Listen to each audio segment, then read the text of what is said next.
very sad.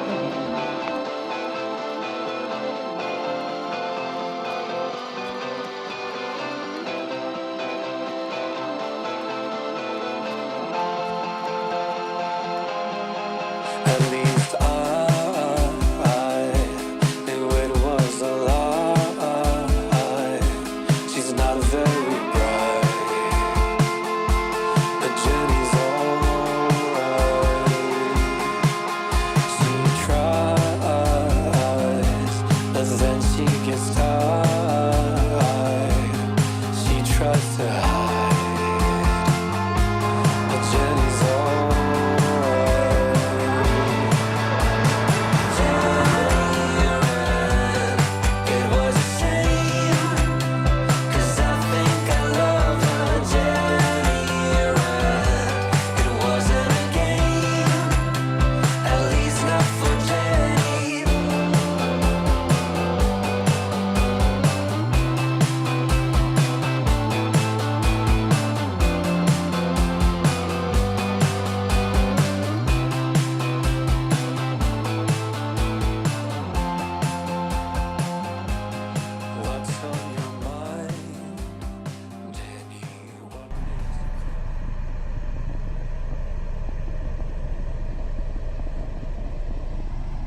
I'm not going to the foot clinic.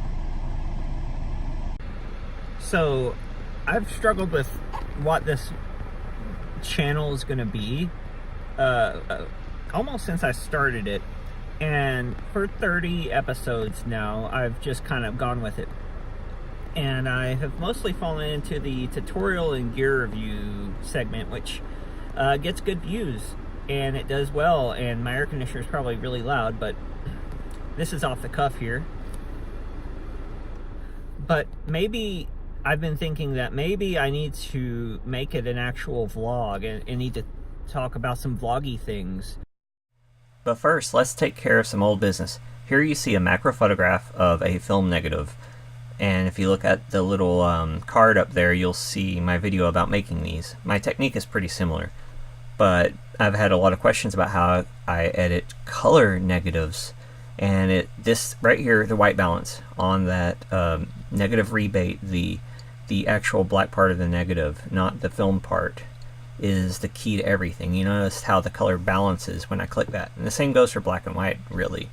And I'm going to brighten this because that makes it darker because it's a negative.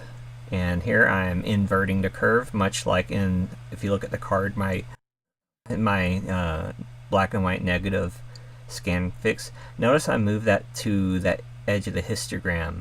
That's a really important part to color correctness. And when I move the midpoint, I move it mostly side to side.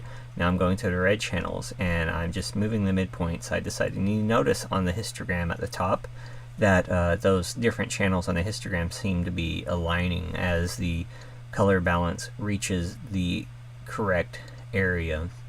I might be worming this more than the original photograph, but it's really up to your interpretation. And this is relatively close to how I remember it. It was, yeah, it's about right. And you'll notice that, you know, what happens when you go all over the place on these. I edit first the red channel, then the blue channel, and then I go and do the green channel.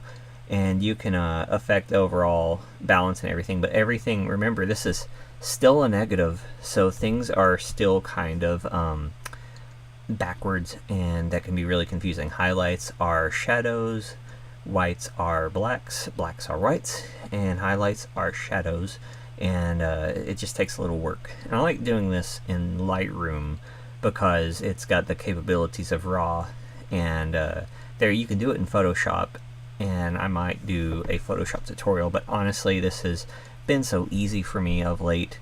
After years of having a slightly more complicated method, this seems to be doing it for me almost every time now. And all I have to do is make sure I get a little bit of that rebate edge in there. And that was compared to another edit I had done of this. And saturation seems to work, or vibration and saturation seem to work about the same. And I use the color picker to figure out what the backwards color is. Like that green is magenta, or that yellow I should say. So I can affect that through the magenta channel. Skin, I noticed curiously, is still orange. I guess let the color scientists figure that one out. I'm not going to try it too much. And I adjust the colors as fit. I like the more fallish interpretation of this shot of Monet in the woods. And here I'm just fine-tuning the color. I'm very happy with it. And this is really pretty simple. It's really, this is the hardest thing about doing these DSLR scans. And excuse the text message I got up there. I just simply blocked it. This was the hardest one to figure out. Black and white was pretty direct. And I have that video I posted is still pretty much relevant, and the only difference is that you can zoom in closer and do a 2 or 4 shot panoramic image of your negative. I tend to do 35mm 1:1.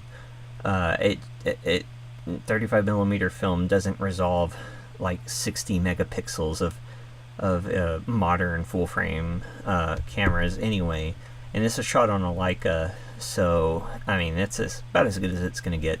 So I got this shot basically 1:1 with a little bit of the rebate edge in there on a 5D Mark IV, and we're just repeating the step. Once again, you see the white balance trick, and you can crop the rebate off. I like it. I'm weird. And that we can have a philosophical debate about another text message. We can have a philosophical debate about, just trying to be different, or, I grew up with that design aesthetic and you didn't, but so what? Everyone copies or is inspired by what they grew up with. And you see, once again, I made the first curve, the RGB main curve, match the toe of the curve to the bottom of the histogram, and here I'm just tweaking the color to my liking. Basically, it's just red and blue. Turn it. Put a curve in there. Try an S curve, a gentle one maybe, and then just adjust to your liking. But it should be nice and balanced.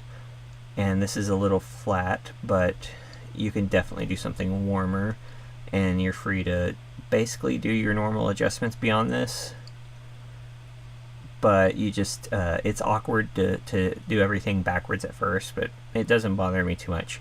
And I'll have to try this on Capture One, but that means scanning to a Fuji, because I only have a Fuji license or Capture One. But anyway, you could crop off the rebate, but I grew up with that aesthetic. And artists universally, from Steven Spielberg to Gregory Crewdson to back many years ago, the pre-Raphaelites, etc., just were used elements of things that first influenced them and incorporated it into their art. So yeah, I could shoot digital and perfect and everything, but then I'm just letting the medium also demand what my work is, determine what my work is. So I guess that's a philosophical debate we'll be having over time. And there you go, another one. And this third one, this is a snapshot from my friend Danny's disposable camera, which I developed and scanned recently. And so I did the white balance, and I hope she doesn't mind me doing this. This is a really old picture of both of us. And I'd like to point out here too, looking at these, that I have lost nearly 40 pounds this year doing Weight Watchers. And there's me, outing myself, so to speak. But it's an accomplishment I feel pretty good about. And this was maybe 3 years ago in her old apartment. And I took this to finish that roll of film in the disposable camera, and I developed it at home with the with my Cinestill developer kit and everything, and we'll go over that soon. Actually, I'm going to make this fun. I'm going to make this my vlog. I'm going to just talk about stuff I talk about, I'll do tutorials like this when it works, but you know, otherwise you're welcome to view or not.